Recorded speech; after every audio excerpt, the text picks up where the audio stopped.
ಹಾಂ ಪ್ರಾನ್ಸ್ ತಿನ್ಬೇಕು ಅನ್ಸ್ತದೆ, ಅದಕ್ಕೆ ಮಾಡ್ಕೊಡ್ತೀರಾ? ಬಾಕ್ಸ್ ಅಂತ ಮ್ಯಾಚ್ ನೋಡೋಣ ಅಂದ್ಕೊಂಡ್ರೆ ಆಚೆ ಆರ್ಡರ್ ಮಾಡಿದ್ರೆ ತುಂಬಾ ಕಾಸ್ಟ್ಲಿ ಇದೆ, ಅದಕ್ಕೆ ಮನೇಲೈತೆ ನಾನು ಅಂತ ಹೆಂಗೋ ಆರ್ ಸಿ ಮ್ಯಾಚ್ ಜೊತೆ ಪ್ರಾನ್ಸ್ ತಿಂತಾ ಇದ್ರೆ ಸೂಪರ್ ಆಗಿರುತ್ತಲ್ಲ.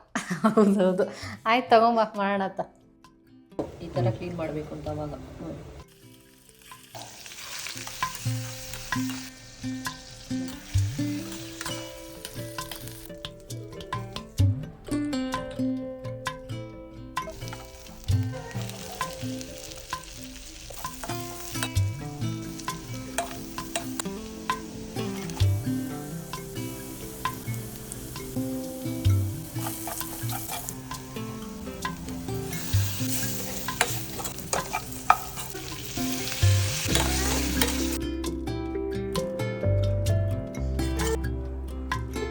ಗಂಡನ ಫೇವ್ರೇಟು ಪ್ರಾನ್ಸ್, ಮಗುಗೂ ಫೇವ್ರೇಟ್ ಆಗಿಬಿಟ್ಟಿದೆ ಇವಾಗ. ಹೌದು, ಆದರೆ ಹೆಂಡ್ತಿಗೆ ಇಷ್ಟನೇ ಇಲ್ಲ.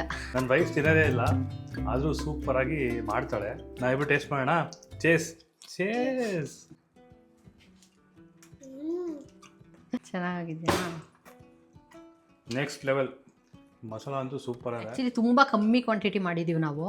ಜಾಸ್ತಿ ಕ್ವಾಂಟಿಟಿ ಮಾಡೋರು ಸ್ವಲ್ಪ ಮಸಾಲ ಜಾಸ್ತಿ ಹಾಕ್ಕೊಂಡು ಸ್ವಲ್ಪ ನೀರು ಹಾಕ್ಕೊಂಡು ಕುದಿಸ್ಕೊಂಡ್ರೆ ಸ್ವಲ್ಪ ಸೆಮಿ ಗ್ರೇವಿ ಥರ ಆಗುತ್ತೆ.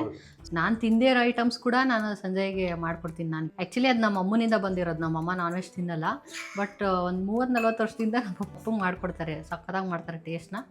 ಅದು ಹಂಗೆ ನನಗೆ ಕ್ಯಾರಿ ಫಾರ್ವರ್ಡ್ ಆಗಿದೆ ಅನಿಸುತ್ತೆ. ಮಿಸ್ ಮಾಡಿದೆ, ನೀವು ಕೂಡ ಟ್ರೈ ಮಾಡಿ ಈ ಥರ. ಕಮೆಂಟ್ ಸೆಕ್ಷನ್ ಮೆನ್ಷನ್ ಮಾಡಿ ಟ್ರೈ ಮಾಡೋದು. ಸದ್ಯಕ್ಕೆ ಈ ವಿಡಿಯೋ ಇಷ್ಟ ಆಗಿದ್ರೆ ಲೈಕ್ ಮಾಡಿ, ಹಾಗೆ ನೀವು ಮಾಡ್ಕೊಳ್ಳಿ, ತಿನ್ಕೊಳ್ಳಿ, ಹಂಗೆ ನಮ್ಮ ಪೇಜ್ ಫಾಲೋ ಮಾಡ್ಕೊಳ್ಳಿ.